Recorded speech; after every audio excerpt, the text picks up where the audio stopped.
Cek cek cek. Halo Sobat Karbitan, selamat datang dan bertemu lagi dengan saya di channel ini. Oke, langsung aja tanpa ribet dan panjang kata lagi. Kali ini kami mau ceritain alur film yang berjudul Rurouni Kenshin. Film yang diliris pada tahun 2012 ini disutradarai oleh Kenshi Otomo dan diadaptasi dari serial manga yang berjudul Rurouni Kenshin atau yang biasa kita lihat di TV itu adalah Samurai X. Jadi yuk kita langsung aja ke inti permasalahan pada cerita ini. Mari rapatkan barisan, cari posisi enak, siapkan cemilan dan selamat menikmati.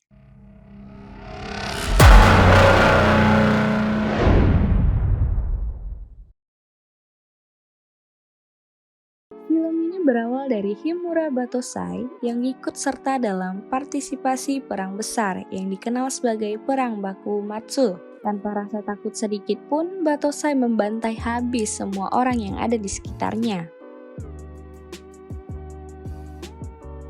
Setelah kelompok Nishiki menang dalam pertarungan besar tersebut, Batosai memutuskan untuk menjadi pengembara agar bisa berhenti menjadi pembunuh bayaran. Namun, secara tiba-tiba saja, Saito Hajime dan para polisi lainnya mendatangi Kenshin. Disitulah Saito mengatakan bahwa dia dan dirinya hidup atau mati oleh pedang, dan hal tersebut pun tidak dapat pernah berubah sampai kapanpun. Batosai yang mendengar hal itu pun langsung mencampakkan pedangnya dan meninggalkannya. Tapi siapa sangka, tiba-tiba saja Udon Jin-e bangkit dan mengambil alih pedang Batosai yang ditinggalkan tersebut.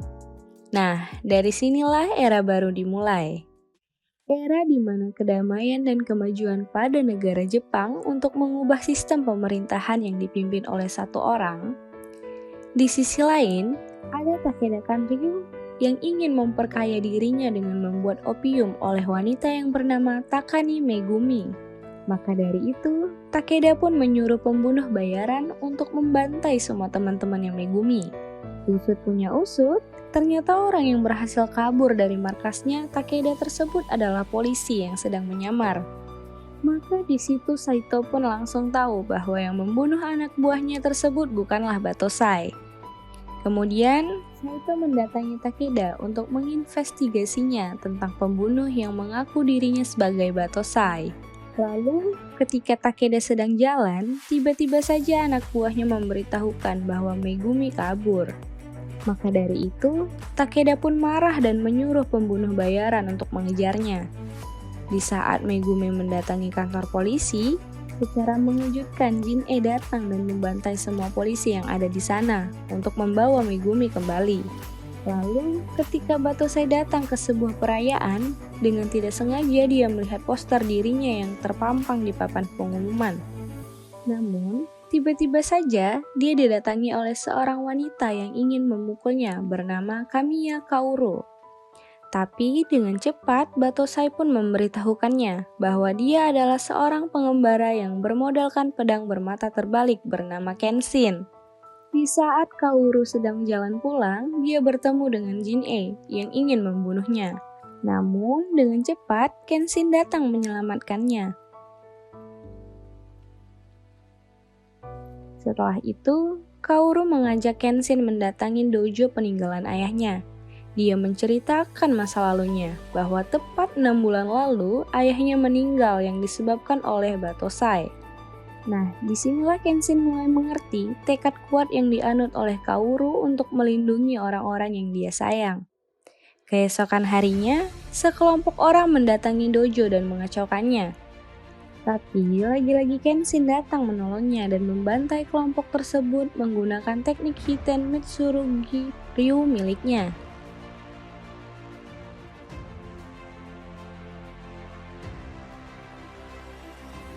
Namun, siapa sangka, para polisi tersebut pun malah menangkap Kenshin karena kedapatan membawa pedang yang mencurigakan. Kemudian, di dalam sel tahanan, Kenshin bertemu dengan Saito yang mengajukan negosiasi untuk mencari gerbong narkoba dengan hadiah pembebasan. Tapi, karena dia menolaknya, maka terjadilah pertarungan antara Saito dengan Kenshin. Lalu di saat Kenshin sudah bebas dari penjara, Kairo mendatanginya dan mengajaknya untuk tinggal di dojo miliknya. Di sisi lain, ketika hujan besar datang, Megumi mendatangi dojonya Kaoru dan bertemu dengan bocah kecil yang bernama Yahiko. Setelah itu, Kaoru memberikan baju milik ayahnya untuk dipakai oleh Kenshin. Kemudian, di saat mereka sedang makan malam di sebuah kedai, tiba-tiba saja Takeda datang ke tempat tersebut. Nah, disinilah Takeda berniat untuk memperkerjakan Kenshin dengan uang yang besar. Namun, gak lama kemudian, Sanosuke datang menawarkan diri untuk bekerja di Takeda dengan pembuktian mengalahkan Kenshin. Kenshin yang sudah merasa kesal pun langsung menerima tantangan tersebut. Dan terjadilah pertempuran antara Sanosuke dan Kenshin.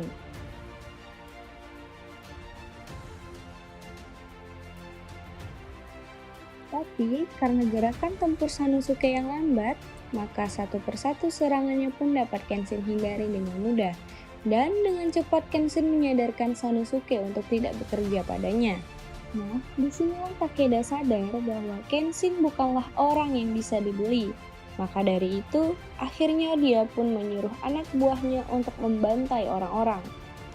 Kemudian, ketika Saito dan para polisi sedang menginvestigasi pembunuhan, secara tidak sengaja Kenshin melihat seorang wanita yang sedang menangis. Karena hal itu, Kenshin teringat kembali dengan masa lalunya yang membantai orang-orang tak bersalah. Di sini terbentuknya satu goresan luka yang ada di pipinya Kenshin. Kemudian, di waktu yang sama, ternyata Takeda membeli sebuah machine gun dan merencanakan sesuatu untuk menyelundupkan opium miliknya untuk disebarkan. Tidak sampai situ, dia juga berencana untuk menguasai seluruh Jepang agar bisa mengambil alih pemerintah.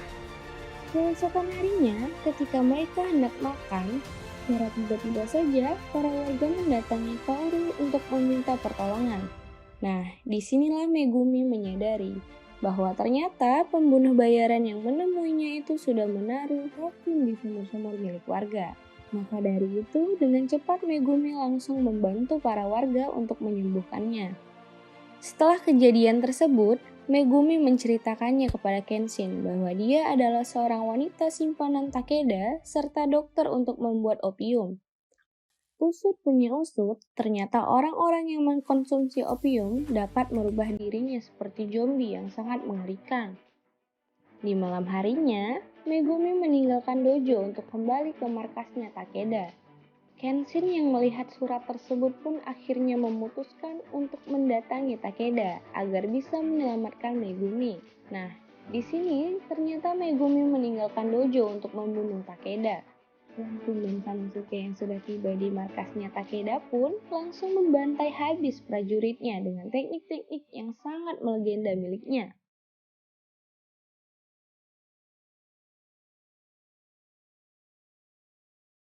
Hingga akhirnya Kenshin melihat Megumi dalam bahaya. Maka dari itu, dengan cepat Kenshin dan Sanosuke membantai para prajurit tersebut. Di sisi lain, Takeda yang sudah merasa ketakutan akhirnya memutuskan untuk pergi ke ruangan utamanya. Nah, setelah mereka berhasil masuk ke markas, mereka pun langsung disambut oleh pembunuh bayaran Takeda. Sanosuke yang merasa teknik pembunuh bayaran itu sama dengannya, maka dia pun menyuruh Kenshin untuk meninggalkannya. Sanosuke yang awalnya sudah pede melawan orang tersebut pun akhirnya kewalahan. Tapi walaupun begitu, dia berhasil mengalahkannya, walau dengan badan dan muka habis babak belur.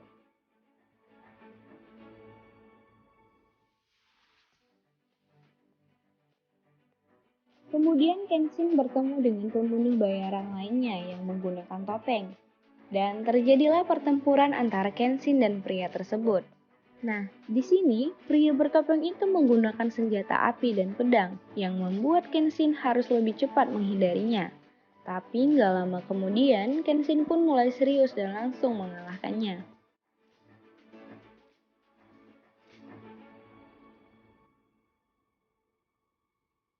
Sesampainya mereka di ruangan utama Takeda, mereka pun langsung dikejutkan dengan tembakan beruntun. Namun, secara mengejutkan, tiba-tiba saja Saito datang untuk membantunya. Disinilah mereka menjadi satu tim untuk mengalahkan Takeda dengan memanfaatkan kelemahannya yang mudah banget percaya pada orang lain. Pada saat waktunya tiba, Kenshin dan Sanosuke pun berpencar untuk mencari titik buta dari senjata tersebut. Nah, disinilah Saito memanfaatkannya agar bisa menjatuhkan Takeda, hingga akhirnya Takeda terkepung dan menyerah padanya. Tapi tidak sampai situ, karena ketika Kenshin berhasil menemukan Megumi, dia pun langsung memberitahukannya bahwa Kaoru dalam bahaya. Maka dari itu, Kenshin pun langsung berlari ke tempat Jin-E untuk mendatanginya. Setibanya Kenshin di tempat tersebut, dia pun langsung marah ketika Jin-E mendorong Kaoru hingga jatuh. Maka seketika juga pertarungan pun tak dapat dihindari. Walaupun Kenshin sudah mengeluarkan teknik-teknik bertempur miliknya, dia masih tetap tertekan. Hingga akhirnya dia mengalami luka tusuk dari Jin-E. Karena Jin-E menggunakan ninjutsu untuk melumpuhkan paru-parunya Kaoru dalam 2 menit, maka dari itu Kenshin pun tidak tinggal diam dan mulai serius untuk melawan Jin-E.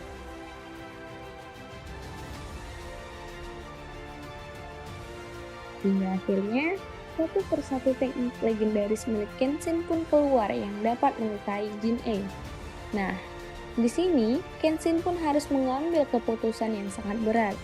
Karena ternyata untuk menghilangkan jutsu Jin-E hanya ada 2 cara, yaitu dengan membunuh Kaoru atau membunuh pengguna jutsunya. Wah, berat banget ya. Tapi karena dia sudah berjanji untuk tidak membunuh lagi, maka Kenshin pun menggunakan teknik Hiten Mitsurugi Ryu dan Shoryuken agar bisa melumpuhkannya. Setelah itu, di saat teknik terakhir Boutu Jutsu tiba, secara mengejutkan saja Kaoru meneriaki Kenshin agar tidak membunuhnya. Nah, di sini, karena kehormatan para samurai jika sudah kalah bertarung itu harus mati, maka Jin-E pun mengakhiri hidupnya dengan bunuh diri. Dan pertempuran pun dimenangkan oleh Kenshin dengan membawa Kaoru pulang dengan selamat. Lalu, tiba-tiba saja Saito mendatanginya, dan disinilah kata-kata keren dari Kenshin yang mengatakan, saat orang membunuh, ada dendam yang lahir. Biarkan saja orang bunuh diri sampai dendam itu terputus. Itulah tujuan pedangku. Wah, keren banget ya kata-katanya. Setelah itu, ketika Kaoru sadar, dia pun langsung panik dan mencari-cari keberadaan Kenshin. Ini khawatir atau sudah mulai jatuh cinta ya? Hahaha. Nah, film ini pun berakhir dengan kalahnya Takeda yang ditangkap oleh para polisi dan menyita harta kekayaannya. Gimana filmnya? Seru nggak menurut kalian? Dari film ini, banyak loh makna yang terkandung untuk kita ambil. Salah satunya adalah memperjuangkan orang-orang yang kita sayangi dengan sepenuh hati. Serta jika kita membantu orang-orang yang kita kenal atau tidak, pasti ada balasan yang lebih baik di lain harinya.